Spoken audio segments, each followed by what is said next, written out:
Le manque de connaissances te coûtera toujours plus cher que la connaissance.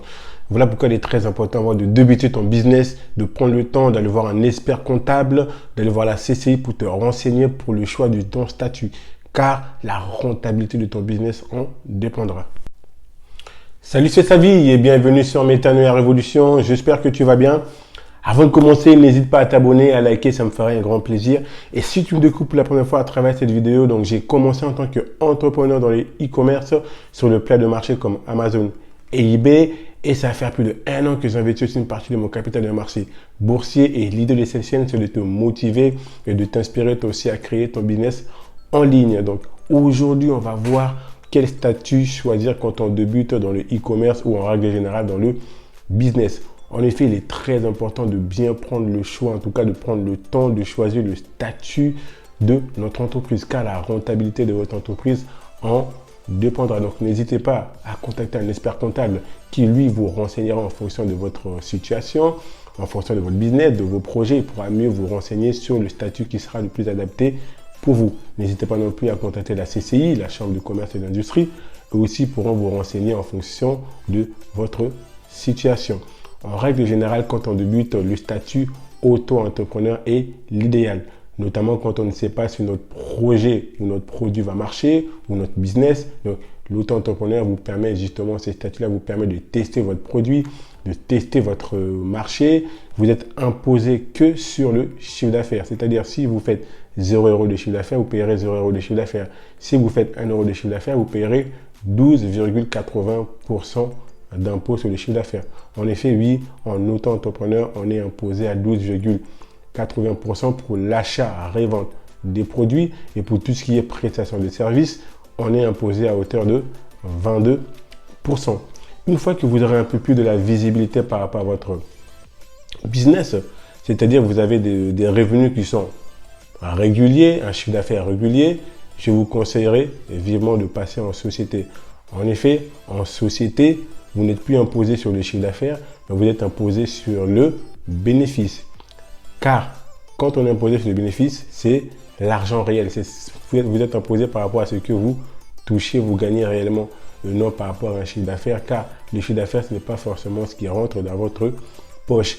De plus, quand vous passez en société, vous pouvez déduire pas mal de charges que vous ne pouvez pas déduire quand vous êtes auto-entrepreneur.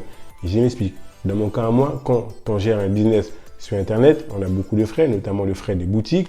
Si jamais vous vendez sur eBay, sur Amazon, peu importe, vous avez des frais de boutique. Et ces frais-là, quand on est auto-entrepreneur, on ne peut pas déduire ces frais. On ne peut pas les déduire en tout cas, on ne peut pas les déduire. Et ces frais, en fonction des chiffres d'affaires que vous faites, en fonction de vos ventes, elles peuvent être quand même assez élevées. Et croyez-moi, c'est vraiment très avantageux quand on peut les déduire. Ça nous permet notamment d'augmenter notre rentabilité. En société, je peux déduire ces frais-là. J'ai aussi des frais de sponsorisation, de publicité, pour que mes produits soient mis en avant par une plateforme dans laquelle où je vends mes produits. Je peux sponsoriser, donc je paie de la publicité. Ces frais de publicité-là, en société, je peux les déduire. En tout cas, il y a pas mal de choses qu'on peut déduire en société qu'on ne peut pas déduire quand on est auto-entrepreneur. Donc voilà pourquoi, pour débuter, il est plus avantageux de commencer avec le statut d'auto-entrepreneur, car ça vous permet de tester votre business. Et une fois que vous commencez à faire des chiffres d'affaires qui sont réguliers, disons entre 5 et 10 000 euros, je vous conseille vivement de passer en société. Vous avez plusieurs types de sociétés. Si vous êtes le seul associé unique, dans ces cas-là, vous avez deux types de statuts. Ça peut être le EURL ou le SASU.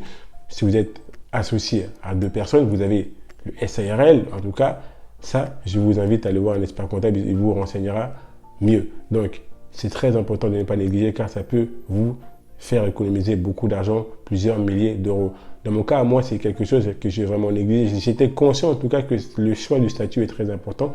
J'ai négligé cela, en tout cas, je n'ai pas changé de statut très rapidement. J'ai commencé en tant qu'auto-entrepreneur, mais une fois que le chiffre d'affaires commençait à être régulier, je suis resté avec ces statuts-là. Hélas, je n'ai pas pu déduire pas mal de charges, notamment le frais de boutique, les frais de publicité, qui aujourd'hui peut se chiffrer à plusieurs milliers d'euros. Bon, comme on dit, il vaut mieux tard que jamais. J'ai changé les statuts, je suis en train de passer en société, ce qui me permettra de déduire pas mal de charges, ce qui me permettra aussi de grandir mon business. Voilà pourquoi il est très important de ne pas négliger L'un des inconvénients aussi, quand on débute en tant qu'auto-entrepreneur, nous sommes limités psychologiquement car il y a un chiffre d'affaires qu'on ne peut pas dépasser. En prestation de services, on est à plus de 72 000 euros. En achat et vente de marchandises, on est à plus de 176 000 euros. Quand on passe en société, il n'y a plus toutes ces barrières-là. Donc, vous n'avez plus de limites. Vous pouvez en tout cas monter, scaler votre business. Il n'y a pas vraiment de limite quand on est en société. Vous pouvez grandir, en tout cas agrandir votre business. Vous pouvez avoir la TVA, ce qui peut vous ouvrir en tout cas des marchés internationaux. Parce que quand on n'a pas la TVA, c'est compliqué de vendre en Allemagne, c'est compliqué de vendre notamment en Angleterre. Quand on passe en société, on peut vendre dans ces marchés-là, on peut viser l'international car nous avons un numéro de TVA.